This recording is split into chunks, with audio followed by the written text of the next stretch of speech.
Halo teman-teman, apa kabar? Welcome back to my channel. Setelah beberapa video sebelum-sebelumnya kita membahas mengenai database khususnya MySQL. Di video kali ini kita agak sedikit berbeda ya. Jadi di video kali ini kita akan membahas mengenai 5 laptop bekas yang layak digunakan oleh seorang programmer ya. Nah, ini segmen baru di channel Pojok Kode. Jadi kita akan coba bikin top 5 ya. Mungkin nanti seputaran mengenai teknologi, mengenai pemrograman, mengenai hal-hal yang berhubungan dengan komputer gitu ya. Oke, sekarang kita masuk ke 5 laptop bekas yang layak digunakan oleh programmer. Nah, ini top 5 ini juga ya versi pojok code. Jadi kalau misalkan nanti teman-teman ada yang kurang setuju ataupun ada rekomendasi lain, silahkan tuliskan di kolom komentar di bawah ya. Nah, kalau misalkan nanti cocok, mudah-mudahan para yang mengikuti video ini nanti melihat juga. Jadi itu akan memberikan tambahan informasi. Oke, kita masuk ke materi. Nah, jadi di 5 laptop yang layak digunakan oleh seorang programmer, kita memiliki kriteria ya. Jadi kriterianya yang pertama adalah prosesor. Prosesor yang minimum kita gunakan adalah Core i5 generasi ke-6. Kenapa menggunakan Core i5 generasi ke-6 minimum? Karena generasi ke-6 ini paling enggak kita bisa menggunakan laptop ini 3-4 tahun ke depan untuk menghasilkan dari program yang kita bikin. Jadi kita bisa nyicil, nabung untuk peralatan tempur berikutnya gitu ya.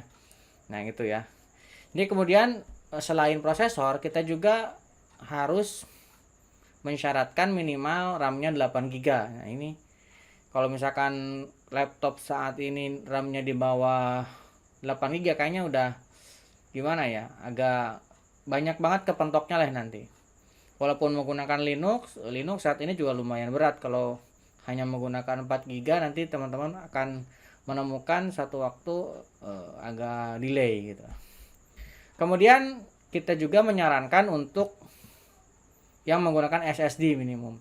Entah itu SSD-nya full SSD ataupun yang dual HDD ya. Ada SSD-nya untuk OS, kemudian ada untuk penyimpanannya harddisk biasa. Itu juga boleh. Kemudian ini yang spesialnya. Kita akan cari yang harganya sekitaran 6 jutaan.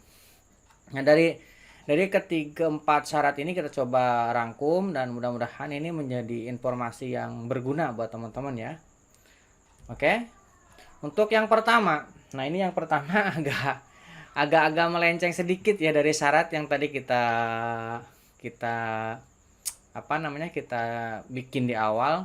Kenapa? Kalau dari sisi prosesor ini udah lebih lama ya. Ini karena ini tahun 2012, paling enggak ini Core i5-nya generasi ketiga ataupun keempat ini. Jadi ya, tapi namanya MacBook Pro, nah itu udah beda ya dengan laptop biasa. Walaupun ini tahun 2012, harganya ini masih sekitar 6 jutaan bekasnya. Dan teman-teman yang banyak berinteraksi dengan saya juga masih banyak yang menggunakan yang MD01 ini. Jadi saya masukin aja ke sini. Tapi saya ngasih catatan di sini. Di sini harus upgrade RAM dan SSD. Jadi RAM-nya ini dinaikin jadi 8 GB, kemudian harddisknya diganti dengan SSD. Karena untuk yang versi lama MD0101 ini masih mudah untuk diganti-ganti ya. Tapi setelah versi yang ini itu sudah solderan semua, jadi agak susah untuk gantinya. Oke, kita coba lihat harga pasarannya berapa untuk MacBook Pro MD101 ini di tahun 2020 ini, yang kita rekomendasikan untuk yang kelima. Kita coba lihat ya. Nah, kita coba masuk ke sini. MacBook Pro MD101. Nah, kita coba di belanja aja di sini ya. Nah, teman-teman bisa lihat MacBook Pro MD101 ini harganya sekitar nih 6,9, 5,7. Nah, tergantung kondisi lah. Tapi ya rata-rata sekitaran 6 jutaan. Tuh, 6 juta ada juga nih. Nah, teman-teman kalau memilih untuk meminang MD01 ini diharapkan lebih berhati-hati. Pastikan layarnya tuh bagus karena memang MacBook Pro ini mahal banget layarnya. Nah, kalau bisa sih kondisinya masih bagus semua ya. Jadi kalau menemukan laptop yang pengguna langsung yang belum dioprek-oprek masih originalan semua, nah itu top banget, layak banget kalau misalkan teman-teman mau meminang yang seperti itu. Ini yang kita rekomendasikan pada nomor 5. Nah, kemudian kita akan lanjut ke nomor 4. Di nomor 4 kita memasukkan Dell Latitude E7470. Nah, kenapa Dell ini masuk ke nomor 4? Ini kan sebenarnya Dell ini produk yang sangat terkenal, apalagi saat ini nama Dell itu di kalangan pengguna server ini pasti udah pada tahu ya. Dell ini cukup terkenal. Ini pabrikan asal Amerika ya.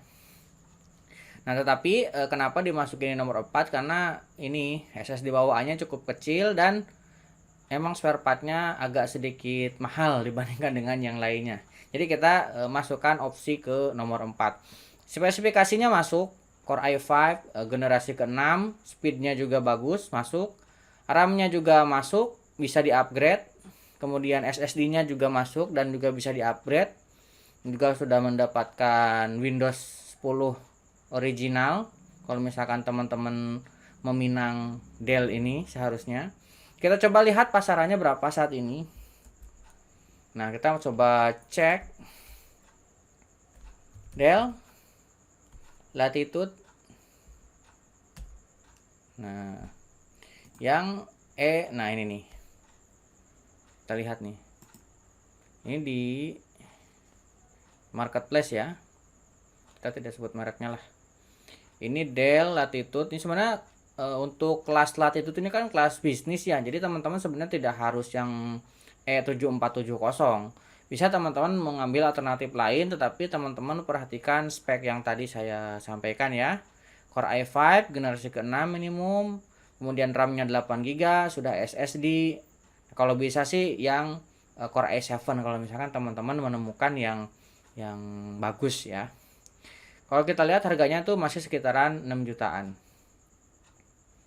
Oke, kita coba masuk lagi ke yang selanjutnya.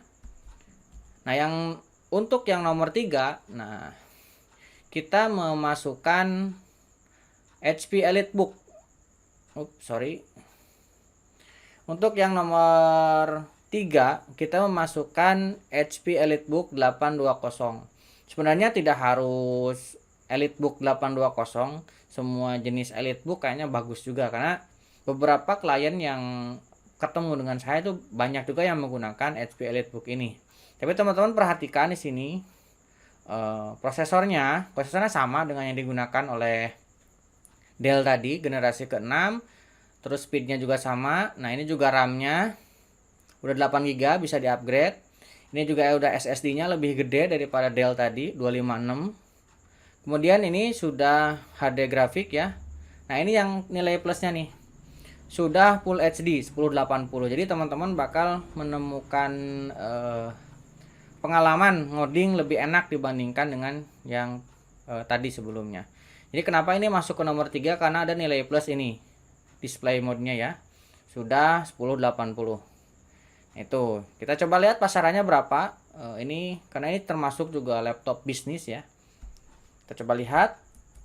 Nah, kita coba lihat HP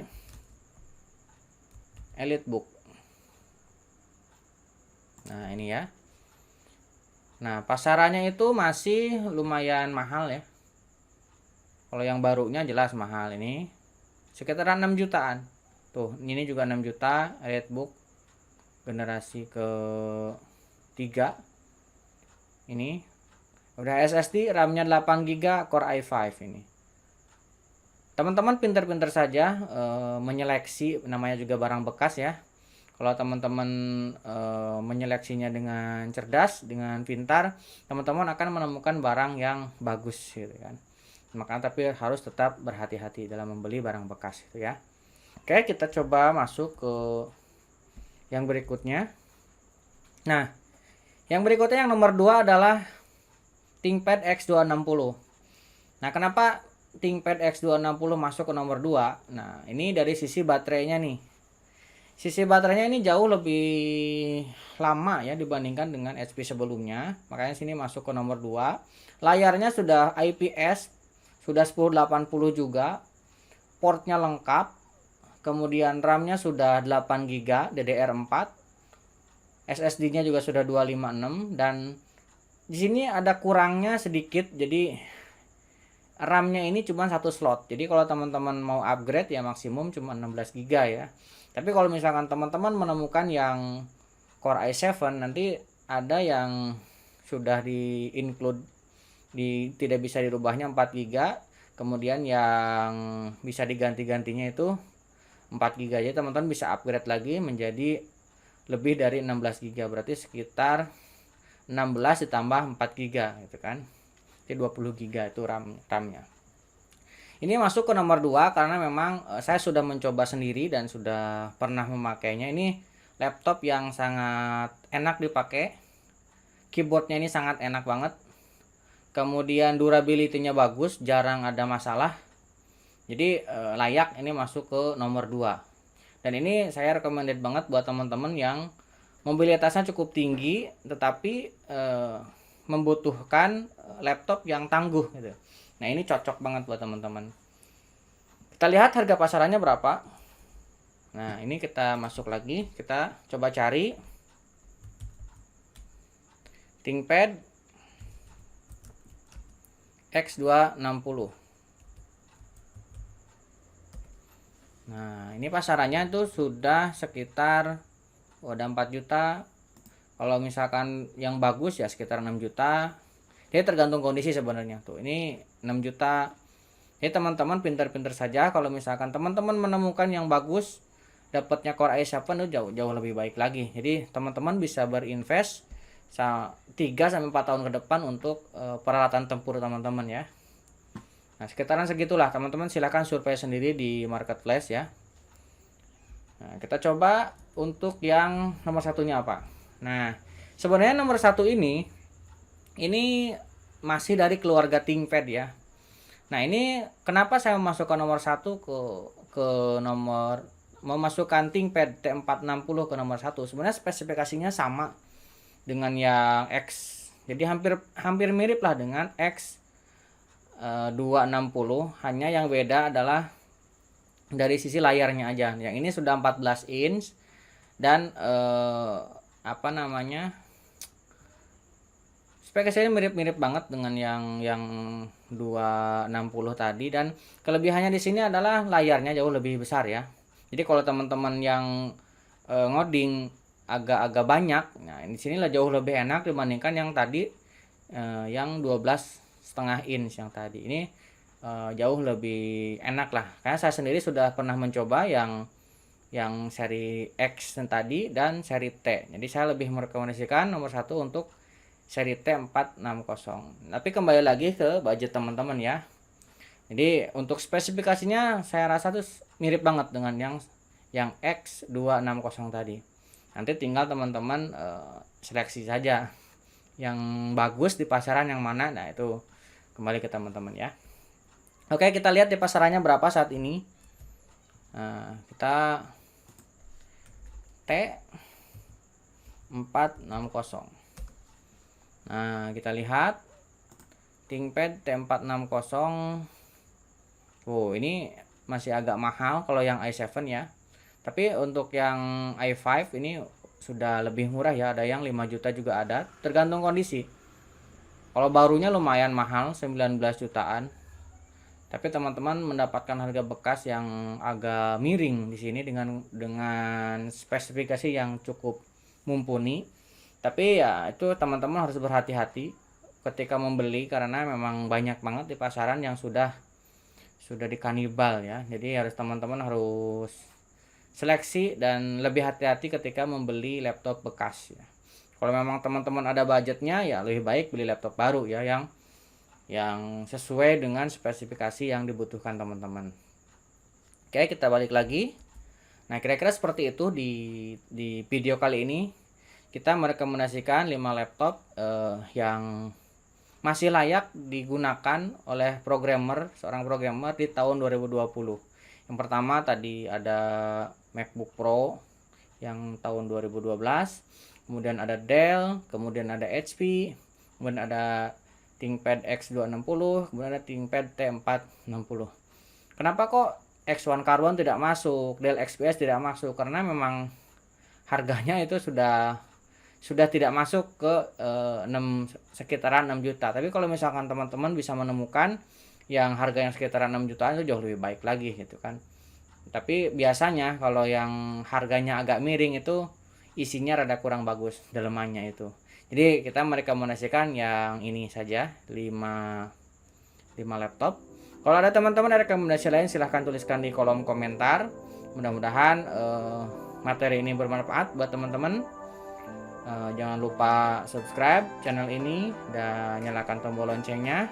Sampai ketemu di video selanjutnya.